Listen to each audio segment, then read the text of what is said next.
Le narrateur, Sidi Mohamed, témoigne de sa solitude d'adulte et évoque ses souvenirs d'enfance pour apaiser cette solitude. Le narrateur entame donc une description de plusieurs séquences de son enfance dans la médina de Fès, à l'âge de 6 ans. Les souvenirs débutent dans la maison familiale partagée avec d'autres locataires et nommée Dar Chouafa. Au rez-de-chaussée de la maison vit une voyante dont on découvre les cérémonies rituelles. Au premier étage vit dans une même pièce une famille de fabricants de charrues, Rama, la femme, Awad, son mari, et Zineb, leur fille. Le narrateur habite au deuxième étage de la maison avec sa mère Lala Zoubida et son père Sidi Abdeslam, tisserand. Il partage le deuxième étage de Dar Chouafa avec Fatma Bzouya et son mari jardinier Halal. Le monde du narrateur est un monde où règne l'invisible, à travers les discours de son père et les récits de l'épicier Abdellah. Il accompagne péniblement sa mère au bain.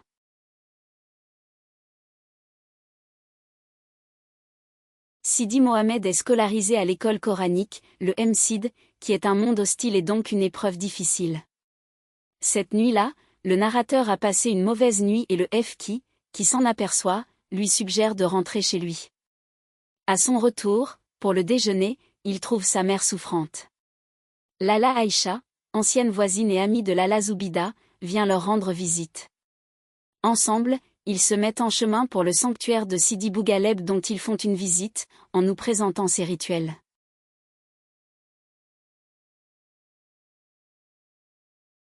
Après s'être reposé pendant 2 jours, Sidi Mohamed se rend à l'école coranique.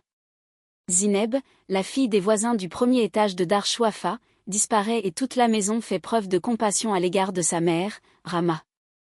Lala Zoubida en profite pour se réconcilier d'une vieille querelle avec elle. Zineb finit par être retrouvée et tout le voisinage organise pour l'occasion un grand repas auquel est invitée la confrérie de mendiants aveugles.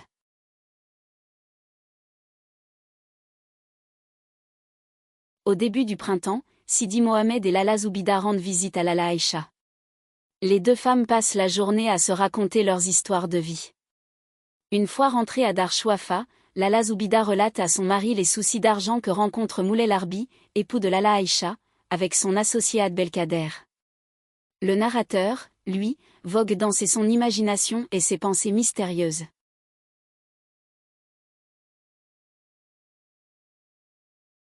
Sidi Mohamed se rend une nouvelle fois à l'école coranique où le FQ leur annonce qu'il dispose de 15 jours pour préparer les célébrations du Nouvel An musulman, Ashura. Au retour, le narrateur attend le retour de Lala Zoubida chez Lala Aïcha, qui lui fait part des déboires financiers de son mari et met ses bijoux et son mobilier en vente pour le soutenir. On apprend alors dans un hurlement la mort du coiffeur, Sidi Mohamed Ben Tahar, pour qui sont organisées des obsèques. Celles-ci seront marquantes, à la fois pour l'ensemble du voisinage, mais également pour le narrateur.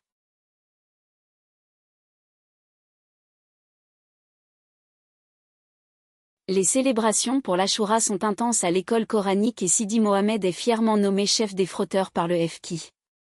Le lendemain, il se rend en compagnie de sa mère à la Kissaria, où celle-ci lui achète un gilet et des babouches neufs pour la célébration.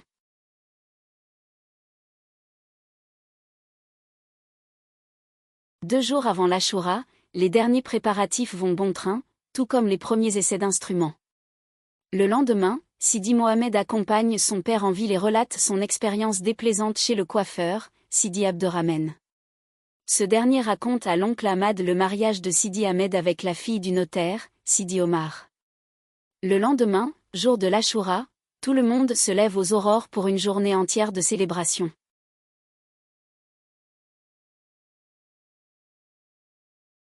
Les premiers jours de l'été arrivent dans la Médina et la fête laisse place au retour de la monotonie. Sidi Abdeslam emmène Lala Zoubida, son fils et Fatma Bzouya au souk des bijoux pour acheter à sa femme les bracelets de ses rêves. Après que son mari ait voulu donner une correction à un courtier malhonnête, Lala Zoubida souhaite se débarrasser de ses bracelets par superstition. Lala Aïcha se fait abandonner par son mari qui prend pour nouvelle épouse, la fille du coiffeur.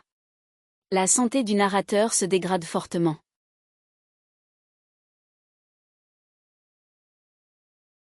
Sidi Abdeslam annonce à sa femme qu'il a perdu tout son capital. Il prend la décision de vendre les bracelets achetés la veille et de quitter la Médina pour aller travailler à la campagne afin de faire survivre sa famille et relancer son atelier de tisserand. Toutes deux frappées par le malheur, les deux amies Lala Zoubida et Lala Aïcha vont consulter le voyant Sidi Al-Arafi.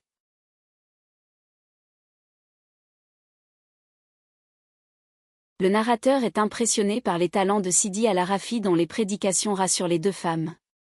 Lala Zoubida prend la décision de garder Sidi Mohamed à la Dar Chouafa et de l'emmener prier tous les jours sous la coupole d'un saint.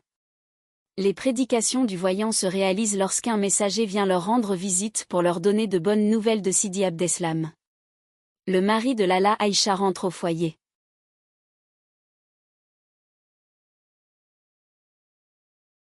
Le narrateur et sa mère se rendent chez Lala Aïcha pour prendre le thé et bavarder.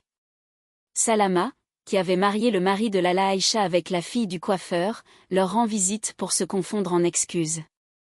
Le narrateur interrompt la discussion en renversant son thé.